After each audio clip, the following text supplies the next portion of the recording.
I remember you mentioned this, I think, in a DJU interview. I'm not sure we talked about this, but I remember we talked about the situation where you got shot and you got put in a wheelchair, but then you found out later on that it was your nephew who Yeah. shot you? Yeah. Yep, true So, story. so your brother's son? Yeah, one of my brother's sons. So I ain't know. I ain't know How that old? How old was the kid when he shot you? he was 17 actually. Yeah, he was 16. He was 17 when he shot me. Yeah. When you found out that this is your nephew, number one, what was the conversation like with your brother? Oh man, we was in the funeral, man, and well, we was in the what you call when you burying a body? You burying a body is what it's called. A wake? A wake. Or, We was at a wake. yeah. We was at a wake, man. And I seen this guy, and I seen the tattoo that he had. I remember that shit before I ran. I remember the tattoo. And when I seen him, I go to my brother like, "Hey, big bro, man, this nigga who shot me." He like, "Bro, who shot you up in here?" I'm like, "Bro, he right over there." My brother say, "Man, that's my motherfucking son, man." I say, "Oh, man. You know, we cool now. We talking everything, bro. Like, we playing the game together, PlayStation, PS5 together. Like, he ain't know, man. He was sent off, man, by some old people who I robbed. Later on, way before when he was young, I robbed him and they sent him off. They told him to bounce out the car. And that's how I got hit, man. But yeah, I'm glad I'm still alive, man. We joke about it too, man. I was like, man, he was like, "I wasn't trying to hit you, man. I could have hit you a lot of times.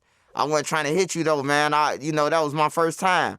And it was like that because he was shooting a whole bunch of bullets, man, and they was missing, you know. But yeah, that's my nephew. I love him, man. He right now doing his thing. So you are now friends with the guy who shot you. Yeah, that's my nephew. Yep. Yeah. You don't feel any level of, man, I got to at least punch you in the face a couple times or nothing like.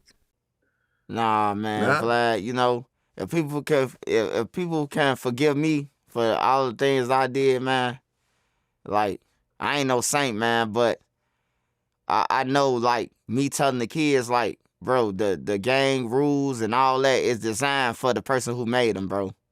Like them the people who designed for them to get rich, and everything else is a manipulation under that. So I just try to tell them, man, you know, what I've been through or what I'm going through, so they won't have to go through it. And if a person can forgive me, people come through my inbox like, bro, I be watching you funny. Man, hey, look, bro, you can keep that shit, bro. I ain't into it with you or none of that, bro. Like, you needed that shit at the time, bro. Like, people I robbed, man, tell me that. I'm talking about people I done robbed for thousands of dollars, bro. They tell me, like, they forgive me, man. Like, keep on pushing for the kids, man. Keep on talking. You know, and that's all good with me, man. Yeah, I mean, look, I salute your growth. I don't know if I could do that myself. I just feel like when you're dealing with extreme violence, I almost feel like there has to be an eye for an eye to a certain degree, and that's just my own immaturity talking.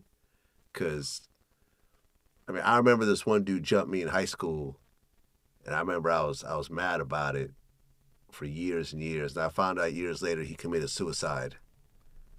And I was still kind of mad that I never got my get back. And I realized how stupid that sounds when you say it out loud. And it's just me being immature and being a child. And I feel like I'm not the only one that goes through this, though. You know what I'm saying?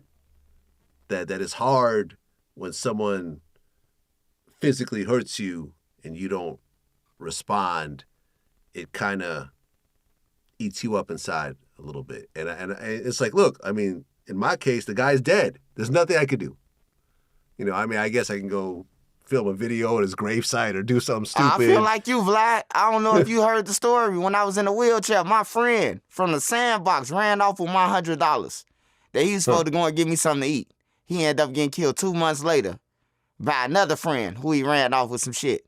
He ran off with their shit and they caught him and killed him. He ran off with supposed to go and get some Pampers and milk for him, and he ran off with their money, so they killed him. But his family had inboxed me and was like, they killed. And they killed him, and you come to the funeral and all that. I say, hell no, he owed me $100. I was in a wheelchair. You know, and then my big brother tell me now, like, bro, you gotta learn to forgive people, bro. Like if a person dead or anything like that, like they can't harm you, they can't come back. You know, Yeah. so that's how I think now in that situation, Vlad. But with my nephew, I promise God, man. I say if I make it out, if I make it back on my feet, I ain't doing no more sliding or none of that. If you make it, you let me get back on my feet, if you let me get my legs back, cause when you ain't got your legs, man, all that gang shit, man, don't nobody care about you no more, cause you can't do no shooting, you can't do no robbing, you can't do nothing. You just a bill now, you a liability, you know. So I tell y'all that, man, y'all jumping off the street, kids. Hey, think about it. You gotta think about it real tough, man, cause when you injured, you just like the people in the army, bro. Like no help, you know, no help. All right, that's what it is, man. Trenches News. Always a pleasure when you come in. And I feel like you've been the voice of reason, because too much on social media, you got all these kids that are living in this fantasy world of, you know, telling people what they should do. You know, no, you shouldn't snitch. You should do life in prison. No, you should slide for Vaughn and throw your life away. And, oh, if I was this person, I would have shot up his mom's house. Like, no. Like, you're someone that's actually has been through it, has lived to tell about it, and has taken responsibilities for your actions. And this is why I always value your opinion when it comes to this. And this is why I think people react whenever you're on my platform. So I appreciate you coming in. Yeah, that's love. That's love, man. And shout out to the Mod Squad. Without them, man, like, I love my Mods, man. I love them. That's what it is. Until next time. Peace. Yep.